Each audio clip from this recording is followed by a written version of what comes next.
সন্তানকে পড়তে বসাতে হবে না, শুধুই 6টি জিনিস বদলান, সে নিজে থেকেই পড়বে। অভিভাবকদের জন্য গুরুত্বপূর্ণ পরামর্শ। প্রতিদিন একই দৃশ্য, পড়তে বসো, মোবাইলটা রাখো, পরীক্ষার সামনে, এখনো বই খোলোনি। এই কথাগুলো বলতে বলতে অনেক বাবা মা ক্লান্ত হয়ে পড়েন, সন্তানও বিরক্ত হয়। ফলে পড়াশোনা আনন্দের বিষয় না হয়ে চাপের বিষয়ে পরিণত হয়। কিন্তু জানেন কি, একজন শিশুকে জোর করে পড়ানো যায়, কিন্তু শেখার আগ্রহ জোর করে তৈরি করা যায় না।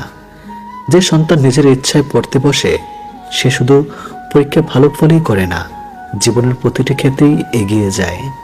আজকের এই ভিডিওতে আমরা জানব এমন 6টি পরিবর্তনের কথা, যা আপনার বাড়িতে আনতে পারলে সন্তানকে আর বারবার পড়তে বলতে হবে না, সে নিজেই পড়ার অভ্যাস গড়ে তুলবে। চলুন শুরু করা যাক আজকের ভিডিওটি।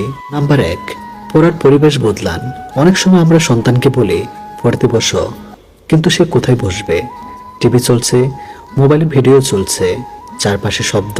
এই পরিবেশে মনোযোগ ধরে রাখা কি সহজ? একদমই না। একটি নিরিবিলি, পরিষ্কার এবং ভালো বাতাসযুক্ত জায়গা শিশুর মনোযোগ অনেক বাড়িয়ে দেয়। পড়ার টেবিল শুধু প্রয়োজনীয় বই খাতা রাখুন, অপ্রয়োজনীয় খেলনা, মোবাইল বা বিভ্রান্তিকর জিনিস সরিয়ে ফেলুন। পরিবেশ যত সুন্দর হবে, পড়ার ইচ্ছাও তত বাড়বে। নাম্বার 2, পড়াশোনাকে শাস্তি বানাবেন না। অনেক পরিবারে শোনা যায়, দুষ্টামি করেছো, যাও এখন 2 ঘন্টা পড়ো। এতে শিশুর মনে পড়াশোনা মানেই শাস্তি এমন ধারণা তৈরি হয়। বরং তাকে বলুন, চলো আজ নতুন কিছু শিখি। পড়াকে যদি আবিষ্কারের নতুন হিসাবে উপস্থাপন করা যায়, তাহলে শিশু ধীরে ধীরে নিজেই বইয়ের প্রতি আগ্রহ হয়ে ওঠে। নাম্বার 3, নিজের আচরণ দিয়ে উদাহরণ তৈরি করুন। শিশুরা উপদেশের চেয়ে অনুকরণ বেশি করে। আপনি যদি সারাক্ষণ মোবাইল দেখেন আর সন্তানকে বই পড়তে বলেন, তাহলে সে বিভ্রান্ত হবে। প্রতিদিন অন্তত 20 মিনিট বই পড়ুন। হতে পারে গল্পের বই, সংবাদপত্র এবং কোনো জ্ঞানমূলক বই। সন্তান যখন দেখবে বাবা মাও পড়ছেন, তখন তার মধ্যেও পড়ার আগ্রহ তৈরি হবে। আপনার অভ্যাসই তার ভবিষ্যতের ভিত্তি।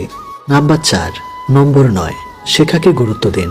অনেক বাবা মা শুধু জিজ্ঞেস করেন কত নম্বর পেয়েছ, কিন্তু খুব কম মানুষ জিজ্ঞেস করেন আজ নতুন কি শিখলে। যখন শুধুমাত্র নম্বরকে গুরুত্ব দেওয়া হয়, তখন শিশু ভয় নিয়ে পড়ে। কিন্তু শেখাকে গুরুত্ব দিলে সে কৌতূহল নিয়ে পড়ে। কৌতূহল একজন সফল শিক্ষার্থীর সবচেয়ে বড় শক্তি। নাম্বার 5, ছোট ছোট লক্ষ্য নির্ধারণ করুন। একসঙ্গে